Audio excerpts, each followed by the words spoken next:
The PAR is a document that will be read by different stakeholders at different levels. The PAR will be first reviewed by the TADAT Secretariat before it's approved for final submission to the country. It therefore needs to be as unambiguous as possible so that the Secretariat is able to approve the PAR and match it with the evidence that you have gathered.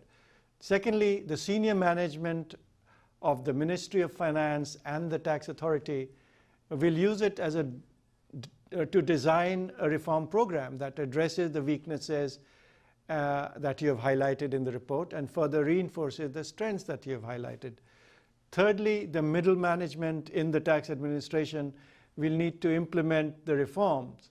So they need to clearly understand where the weaknesses lie that needs to be fixed. Fourthly, the development partners who are supporting the country through technical assistance, they need to clearly understand where the focus of the technical assistance should be.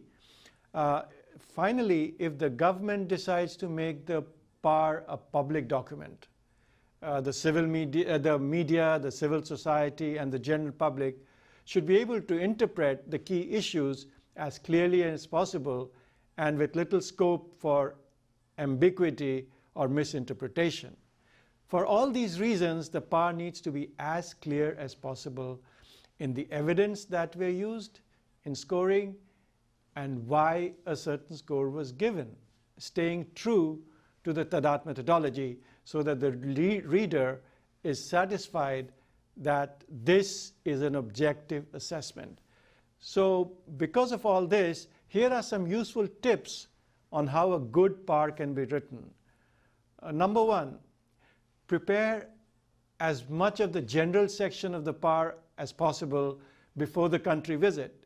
Most of the background information like economic situation, tax regime and things can be done in the pre-mission phase so that you're left with sufficient time to do the more substantive issues during your visit. Number two, be prepared to spend some time to study the tax administration's web page before the mission. A good understanding of what information is available on the web page and how easily it is available will be valuable for the write-up of several of the POAs which have this as one of their criterion. Now, thirdly, be sure that the text of the PAR and the evidence described cover each of the required criteria set out for scoring a particular indicator or a particular dimension. Each indicator or dimension may have certain criteria. Make sure that each of the criterion is backed by evidence. Do not leave any criterion unexplained. If you do not find any evidence for a particular criterion, please mention that in the report. Don't keep silent about it. Don't keep people guessing about what happened. This is particularly important where the difference between an A and a B or between a B and a C are thin. In order not to be ambiguous, use, to the extent possible, the words used in the field guide to describe the reason for your scoring. A change in the wording may be interpreted differently. In many cases, professional judgment will be required to distinguish between actions or practices that are systematic, that are less systematic, or ad hoc, because that's what determines an A or a B or a C in certain cases in a particular country.